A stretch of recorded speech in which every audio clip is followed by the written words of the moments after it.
Hey there, I'm a DIY track guy, this is my humble garage, and today is rear brakes upgrade day. Let's go.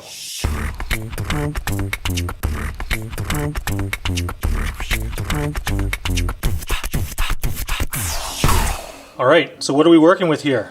We got ourselves a little brake upgrade kit for the rear brakes on our Miata. These are steel braided brake lines, including a distribution block, and we have the banjo bolts and washers. Brake line installation should be done by a professional mechanic. That's going to be a problem. Over here we have StopTech Sport rotors that have these slots and this coating. This is an OEM Mazda brake hardline. It's pre-bent and has flare nuts already installed. These are Flyin Miata's rear brake caliper relocation brackets. These are for a 1.6. They also make brackets for a 1.8. These are looking a little bit dirty and used because they are. They are courtesy of my friend Matt at MT Motorsport, who had these lying around and he donated them to me. Thanks, Matt. And whenever you replace brake lines, you're going to need to bleed the system, so we have some really good Motul RBF 600 brake fluid. All right, let's dive in. You've seen me do rear brake pads and rotors, and I flush the brakes. That video is up here. The difference this time is that I will be disconnecting the rear brake lines, and I want to reduce the amount of brake fluid that leaks out. My friend Carlos gave me a top tip. He said to use something to hold the brake pedal down about halfway, and when you disconnect brake lines, a minimal amount of fluid will leak out. I haven't done this before, so let's give it a try and see what happens. To hold the brake pedal down, I'm going to use my favorite ratcheting pickup truck cargo bar. Also, we need to release the handbrake.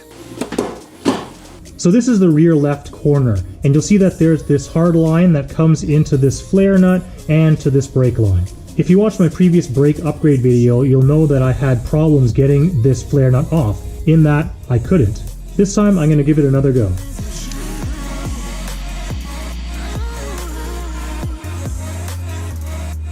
Let's let the penetrant work its way into the thread. Now, using a 10mm line wrench, apply a little force. Okay, so you can see here that the flare nut, the shoulders are actually quite rounded and it's really stuck. So we have to do something different. This hardline goes across the subframe from the right rear to the left rear. It's held on the subframe by a clip here and another plastic clip here. Here we are at the right rear, and this is the distribution block I was referring to earlier. The distribution block has 3 connections. The hard line from the master cylinder, the right rear brake line, and on top, the crossover hard line.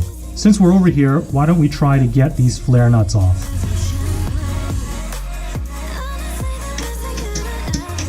Huzzah! That's come out. You can't really see this, but on the top of the block is the connection for the crossover hard line. I'm going to try to undo this flare nut. This is now loose.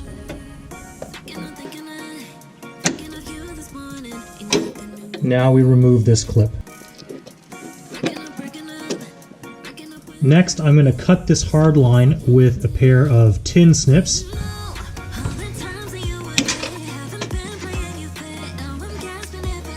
Now that the crossover hard line is cut and removed, this brake line can now be pulled through here. This is a 12mm banjo bolt. The banjo bolt and the brake line are out of the caliper. Over here on the rear right, we want to get rid of the old distribution block and flex line. There's 2 nuts here. With those removed, the distribution block can slide off of the studs on the bracket here and fling some brake fluid. You'll notice that on either side of this brake line, there's a copper washer, and then this may be harder to see, but there is an inner one here. So let's make a note of this for when we install the new line. Now let's try to get this new hard line threaded through here. Here's our new distribution block, and right away I noticed there's a problem. There's only one mounting hole. Oh well. Let's leave this a little bit loose until we button everything up. And this seems to have worked itself out. one of these studs to mount this onto the bracket should be fine.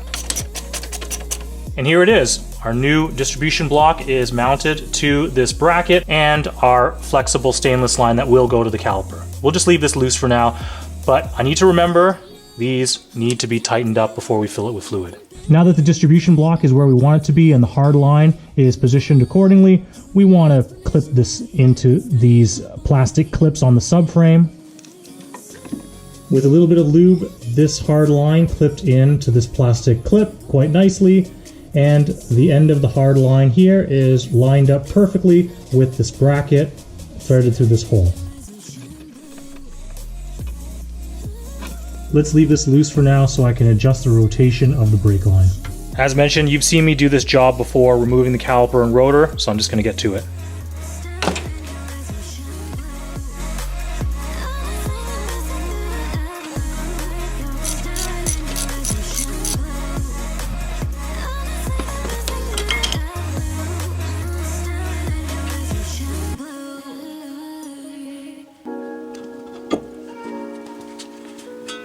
Now's the time to take the caliper mounting bracket off. To get this to work, we need to use this Flyin Miata caliper relocation bracket. It goes like this, but you'll notice it's contacting the dust shield, so we need to trim this.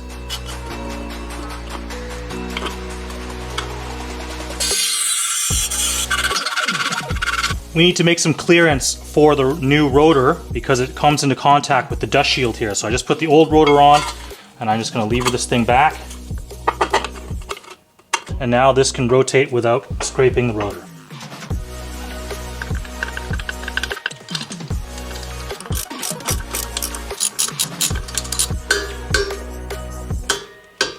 We're over here on the right rear. Let's do the same treatment as the other side.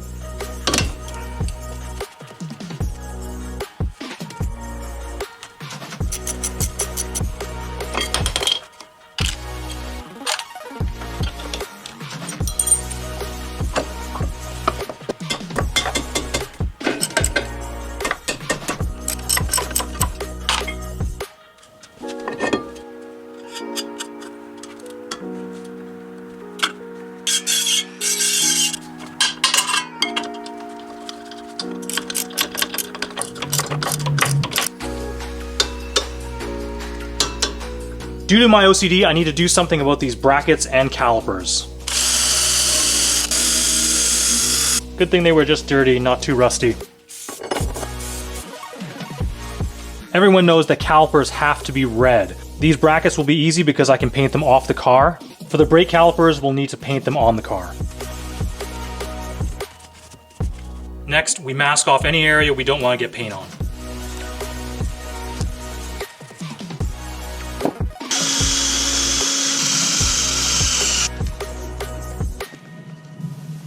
The instructions say to shake the can for 1 minute and then put 2 light coats and 1 medium coat on the part.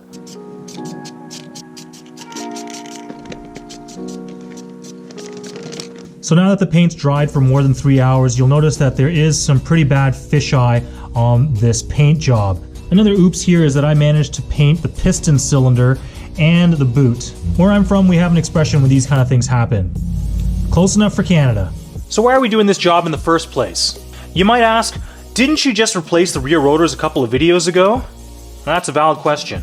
Firstly, through the power of YouTube, that brake video was last season, and I've put some mileage on this 1.6 rotor since then. But more importantly, since I installed the Wilwood Dynalite Big brake kit at the front, I've been considering rear brake options to improve the braking performance and balance. Today's upgrade swaps out this NA6 9-inch rotor and replaces it with this 10.9-inch larger rotor which came on certain models of the Miata. Unfortunately, sport package calipers are getting hard to find on the used market, and even if you can, they have a limited brake pad selection. These relocation brackets allow us to fit our existing 1.6 calipers and pads over the larger 10.9-inch sport package rotor. The key benefits here are that we're getting the larger rotor with its increased surface area, thermal capacity, and braking torque. And there's a wide pad selection including good track compounds for the rear non-sport calipers. It's also a relatively inexpensive upgrade and balances the Wilwood Dynalites that we have up front. So let's finish off this install by getting the rotors and calipers fitted. Painted caliper bracket.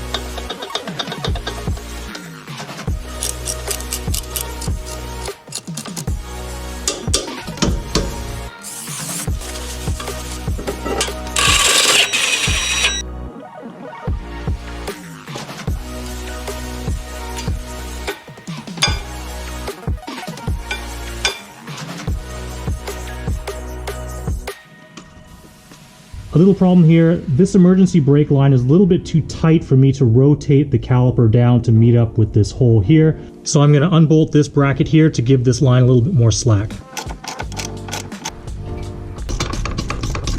This lower guide pin should be torqued to 29 foot-pounds. Unfortunately, I can't get the socket in here due to this interference. I'm just going to tighten it up by feel using this 10mm wrench. Now we install the banjo bolt on the new brake line, taking care to use the 2 copper washers.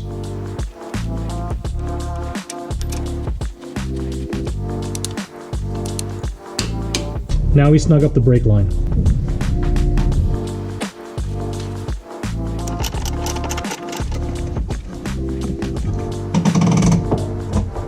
We adjusted the parking brake there, but we need to do the other side to get it all set up properly.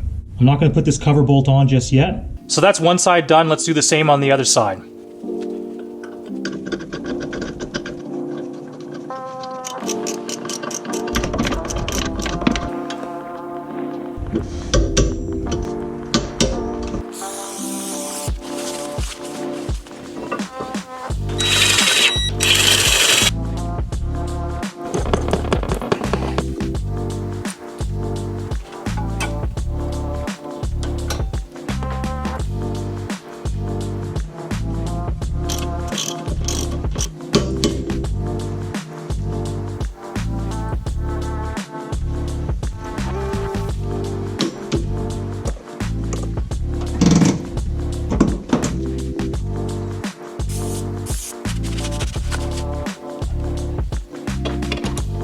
Okay, so this side is now assembled. Unfortunately, my friend's brake pedal trick didn't seem to work out. I don't know if I did it wrong. This is empty.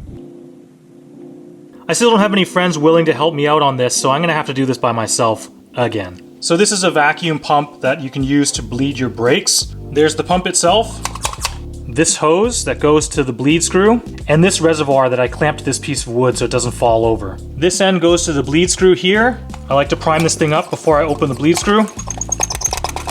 Then open it up. It's going to be a ton of air. Keep pumping this until I see some fluid come through.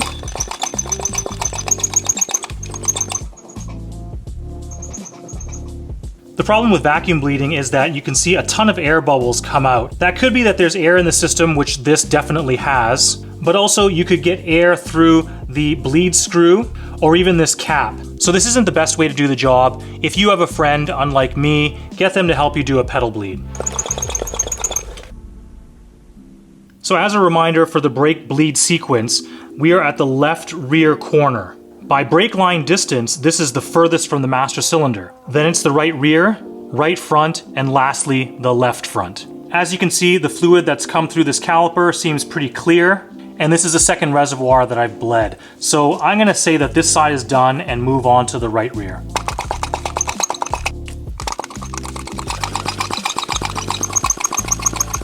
So we've bled about 70 milliliters through this corner. I think the majority of the air has been removed.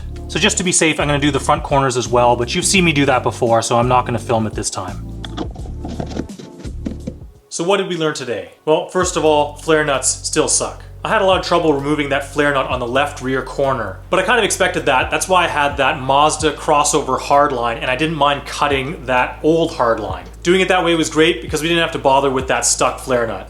So again, for stuck flare nuts, you can try to soak it with penetrating oil like PB Blaster for a few days in advance. You can also try to heat it up like I did, spray penetrating oil on it, and let the oil seep into the threads. Finally, the last option is to cut it and just replace the hardline altogether. I also learned that spray painting old calipers may not lead to the best results. Even though I hit them with a wire wheel and sprayed brake clean on it and wiped it down with acetone, there was still some oil on the surface that made the paint fisheye. After the paint dried, it didn't look that bad, but it wasn't my finest work. And lastly, that tip about holding down the brake pedal halfway so that when you disconnect the brake lines, not a lot of fluid leaks out. I don't think it works that well if you leave the lines open for as long as I did. You saw that master cylinder was empty and we had to thoroughly bleed the system to get the air out. Otherwise, I think the install went fairly smoothly and I'm pretty happy with the end results.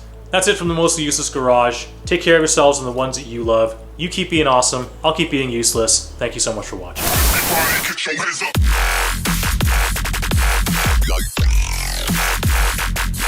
What?